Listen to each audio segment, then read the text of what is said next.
오늘 서쪽 지방은 낮 기온이 33도 안팎까지 오르는 등 늦더위가 기승을 부리겠습니다. 충청 이남에는 요란한 소나기가 내리겠는데요. 자세한 날씨 기상캐스터 연결해서 알아봅니다. 김수진 캐스터.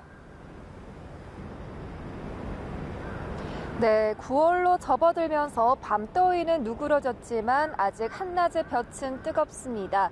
남부지방과 제주도에는 폭염주의보가 유지 중인데요. 계속해서 더위 대비 철저히 해주셔야겠습니다. 오늘은 동풍의 영향을 받아 서쪽 지역을 중심으로 기온이 더 오르겠습니다. 오늘 서울의 낮 기온은 33도, 전주도 33도, 대전과 대구 32도까지 오르겠고요. 반면에 동해안 지방은 30도 안팎에 머물며 비교적 선선하겠습니다. 오늘 밤까지는 경기 남부와 충청 이남 곳곳에 소나기가 지나겠습니다. 예상 강수량은 적게는 5에서 많게는 60mm가 되겠고요. 호남과 경남에는 시간당 20mm 안팎의 강한 소나기가 집중되는 곳도 있어 안전사고에 주의가 필요합니다. 전국 하늘은 맑다가 차차 흐려지겠습니다. 하지만 날은 흐려도 볕이 강하게 내리쬐겠습니다.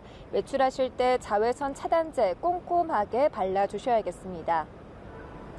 내일 중부지방에는 비가, 남부지방에는 소나기 소식이 있습니다.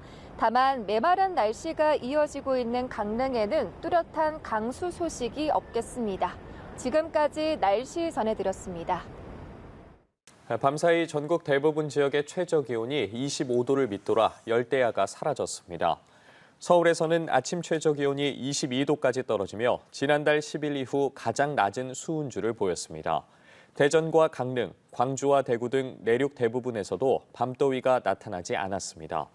기상청은 당분간도 내륙의 열대야는 없겠고 제주와 남부 해안가를 중심으로만 밤더위가 있을 것으로 내다봤습니다.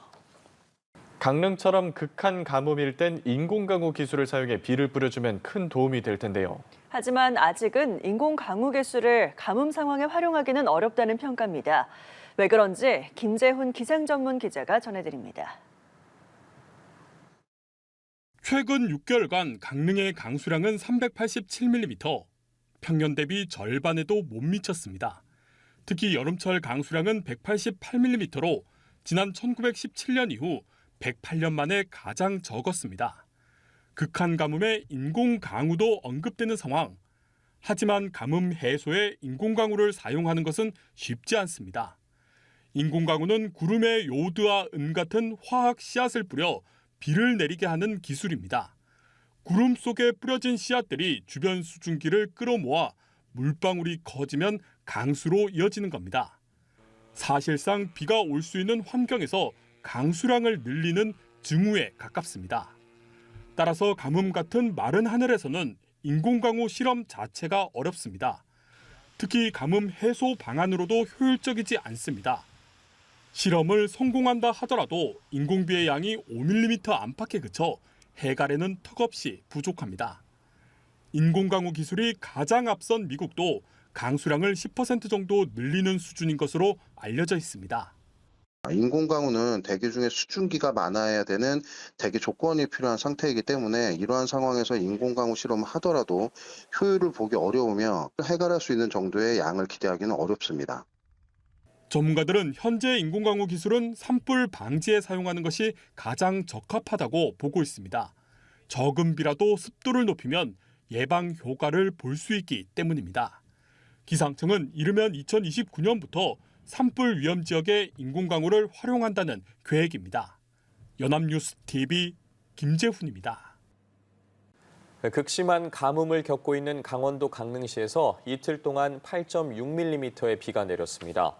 특히 강릉의 주요 식수원인 오봉저수지와 인접한 구정면과 성산면에서는 7.5mm, 왕산면에서도 6.0mm의 적은 양의 비가 오는데 그쳤습니다. 강원 영동 지역은 지난 6개월 동안 458mm의 비가 내리며 평년 대비 강수 부족량이 441mm에 달합니다. 기상청은 강릉을 포함한 영동 지역에서 앞으로 열흘 동안 비가 내리지 않을 것으로 전망했습니다.